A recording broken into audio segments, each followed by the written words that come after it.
जय श्री कृष्णा। मित्रों, आज की इस प्रस्तुति में हम आपको श्रीमद् भगवद गीता की प्रथम अध्याय के 20वें और 21वें श्लोक की व्याख्या की जानकारी देने का प्रयास कर रहे हैं। तो चलिए शुरू करते हैं। अथ व्यवस्थितान् दृष्ट्वा धार्तराष्ट्रान् कपिध्वजः प्रवृत्ते शस्त्र सम्पाते धनुरुद्यम्य पाण्डवः ऋषिकेशं तदा वाक्यम् इदमाह महीपते सेनयोरुभयोर्मध्ये रथं स्थापयमेच्युत। अर्थात संजय बोले, हे महीपते धृतराष्ट्र, अब शस्त्र चलने की तैयारी हो ही रही थी कि उस समय अन्यायपूर्वक राज्य को धारण करने वाले राजाओं और उनके साथियों को व्यवस्थित रूप से सामने खड़े हुए देखकर कपिध्वज पांडु पुत्र अर्जुन ने अपना गांडीव धनुष उठा लिया और अंतर्यामी भगवान श्री कृष्ण से यह वचन बोले।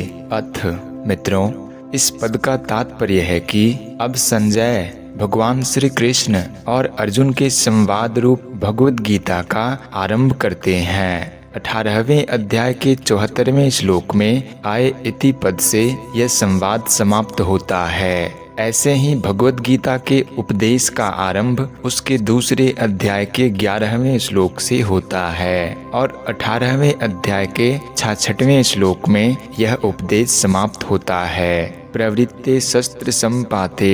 मित्रों, यद्यपि पितामह भीष्म ने युद्धारंभ की घोषणा के लिए शंख नहीं बजाया था, प्रत्युत केवल दुर्योधन को प्रसन्न करने के लिए ही शंख बजाया था। तथापि कौरव और पांडव सेना ने उसको युद्धारंभ की घोषणा ही मान लिया और अपने अपने अस्त्र शस्त्र हाथ में उठाकर तैयार हो गए। इस तरह सेना को शस्त्र उठाए देखकर वीरता में भरकर अर्जुन ने भी अपना गांडीव धनुष हाथ में उठा लिया। व्यवस्थितान् धार्तराष्ट्रान् दृष्ट्वा।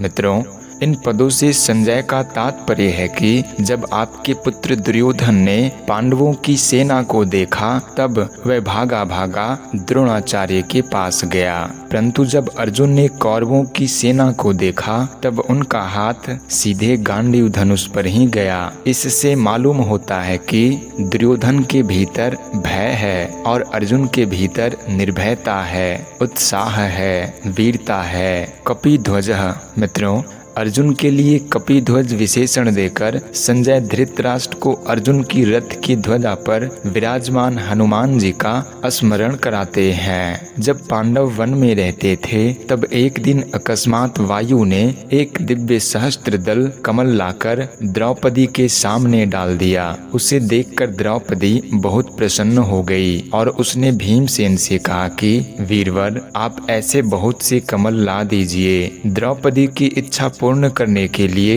भीमसेन वहां से चल पड़े। जब वे कदली वन में पहुंचे तब वहां उनकी हनुमान जी से भेंट हो गई। उन दोनों की आपस में कई बातें हुई। अंत में हनुमान जी ने भीमसेन से वरदान मांगने के लिए आग्रह किया तो भीमसेन ने कहा कि मेरे पर आपकी कृपा बनी रहे। इस पर हनुमान जी ने कहा कि हे वायुपुत्र, जिस समय तुम बाण और शक्ति के आघात से व्याकुल शत्रुओं की सेना में घुसकर सिंहनाद करोगे, उस समय मैं अपनी गर्जना से उस सिंहनाद को और बढ़ा दूंगा। इसके सिवाय अर्जुन की रथ की ध्वजा पर बैठकर मैं ऐसी भयंकर गर्जना किया करूंगा जो शत्रुओं के प्राणों को हरने वाली होगी, जिससे तुम लोग अपने शत्रुओं को सुगमता से मार सकोगे। इस प्रकार जिनके रथ की ध्वजा पर हनुमान जी विराजमान हैं, उनकी विजय निश्चित है। पांडवः। मित्रों, धृतराष्ट्र ने अपने प्रश्न में पांडवः पद का प्रयोग किया था, अतः धृतराष्ट्र को